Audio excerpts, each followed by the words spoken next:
Друзья, привет! Добро пожаловать на кухню умелой хозяйки. Сегодня у нас потрясающе красивый и не менее вкусный украинский пляцок, торт, который называется «Нежная сакура». Но согласитесь, что выглядит он очень привлекательно. Ну а какой он на вкус, нужно обязательно попробовать. В нем тонкие песочные коржи, очень вкусная маковая прослойка, свежая вишня и потрясающий вкусный необычный крем.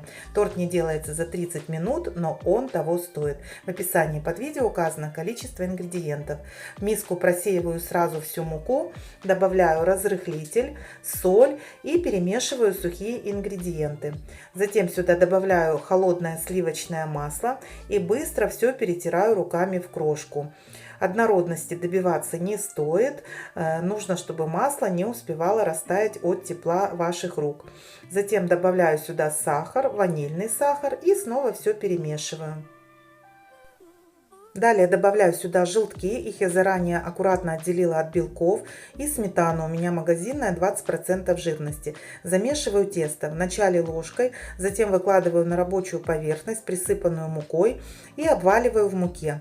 Хочу заметить, что это тесто будет очень липкое, мягкое. Вам может показаться, что муки мало, но ни в коем случае больше не добавляйте. Пропорции все выверены. Если вы сделаете по тому рецепту, который будет прописан в описании, то у вас получатся очень тонкие, тающие во рту песочные коржи. Поэтому просто слегка обваливаем, чтобы получилась вот такая колбаска. В муке долго не вымешиваем.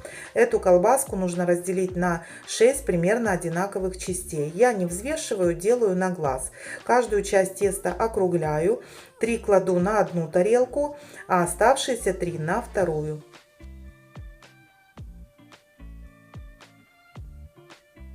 Накрываю тесто пищевой пленкой и одну тарелку ставлю просто в холодильник, а вторую ставлю в морозильную камеру. Эти части теста должны подмерзнуть. Готовлю крем. В сотейник выкладываю сметану, добавляю сахар, перемешиваю и на среднем огне довожу до растворения сахара. Далее всыпаю сюда пачку вишневого желе. У нас это желе фирмы Мрия. Вес его 78 граммов. И довожу до растворения. А затем, когда появились первые бульки, огонь уменьшаю до минимального и кипячу 3-5 минут. Друзья, не пишите мне, что желе нельзя кипятить. Я и сама знаю, что это противоречит технологии. Но таков рецепт. Показываю, как делаю я, как было в рецепте. И вы сами убедитесь, насколько получится вкусный крем. Эту часть нужно полностью охладить. Далее приступаю уже к формированию коржей. Беру одну часть теста, ту, которая у меня была просто в холодильнике, и распределяю по форме, застеленной пергаментом. Если тесто будет прилипать к рукам, то слегка просто обмакиваю руки в муке. Оставшиеся белки выливаю в чашу миксера, добавляю щепотку соли и взбиваю до пены. Затем тонкой струйкой всыпаю сахар и буду взбивать 7-8 минут до устойчивых пиков.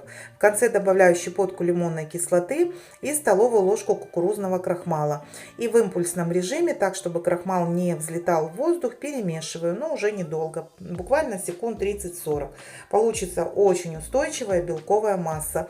Вот так вот силиконовой лопаткой помогаю, чтобы весь крахмал равномерно вмешался.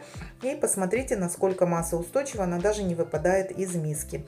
Теперь ее примерно делю на 2 одинаковые части и одну часть выкладываю на корж. И распределяю лопаткой, более-менее так, чтобы было ровно. Нам понадобится вишня, у меня свежая, замороженная, я ее даже не размораживая, вот так вот сразу выкладываю на корж. Тоже делю пополам примерно. И теперь беру одну часть теста, ту, которая у меня была в морозилке, и натираю на крупной терке. Еще не совсем это тесто успело подмерзнуть, но все равно натирается довольно спокойно. И выпекаю в разогретой до 180 градусов духовке примерно 25-30 минут. Сразу же корж аккуратно переношу на решетку, чтобы он остывал. Коржи очень нежные, пока они не остынут, с ними работать нужно крайне аккуратно. И выпекаю такой же точно второй вишневый корж. Все так же делаю, как и с первым. Вторая часть теста уже у меня лучше подмерзла, поэтому легче у меня все это натиралось. Вот у меня 2 вишневых коржа, они остывают прямо на плите на решетке. И теперь нам нужно испечь такой же точно, только с маковой начинкой корж. Я распределяю последнюю часть теста, которая у меня была в холодильнике и наношу маковую начинку. В последнее время я покупаю готовую, так чтобы ускорить процесс, но если вы хотите сделать домашнюю, то у меня есть рецепт на канале маковой начинки. Пожалуйста, пользуйтесь. Я оставлю вам в описании все ссылки. Натираю последнюю оставшуюся часть теста, которая была у меня в морозилке, распределяю и точно так же выпекаю 25-30 минут. Этот корж будет более такой устойчивый, но его тоже нужно остужать на решетке. Мягкое сливочное масло, которое заранее нужно достать из холодильника, я его взбила до пышности и по 1 столовой ложке ввожу сюда массу, которую мы предварительно сварили вместе с вишневым желе. Посмотрите, насколько она уже красивенько так зажелировалась, ничего у нас не растекается. По 1 столовой ложке, вначале я просто забыла камеру включить, но вот 1 ложка у меня осталась, и я вам показываю, какая масса это стала. Взбиваем все до объединения.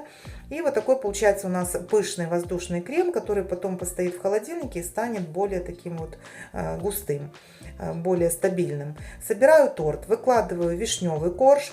Весь крем я разделила на 2 части примерно. И 1 часть выкладываю сверху на корж, распределяю лопаткой. Далее выкладываю маковый корж. Наношу оставшуюся часть крема и распределяю.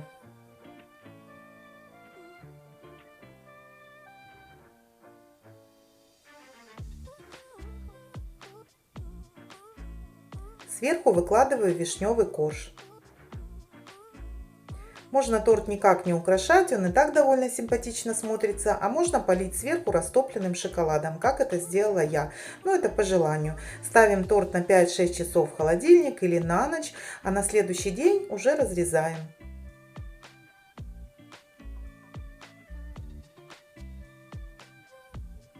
Очень красиво торт смотрится в разрезе, но так, по крайней мере, кажется мне. И все мои домочадцы так сказали. Напишите свои отзывы в комментариях. Я срезаю края и разрезаю на вот такие порционные кусочки, как на пирожные. Что могу сказать? За ночь торт пропитался, но коржи еще такие, знаете, хрустящие, суховатые. Мы именно в таком исполнении любим этот торт. Если вы хотите, чтобы он был более мягкий, то его просто нужно дольше подержать и желательно при комнатной температуре. Все очень сбалансировано, очень вкусно. Друзья, обязательно попробуйте. Сочетание вкусов просто неимоверное. Попробуйте, напишите свои отзывы в комментариях. Я благодарю вас за лайки, просмотры, за вашу поддержку. Всем желаю мира и добра. Пока!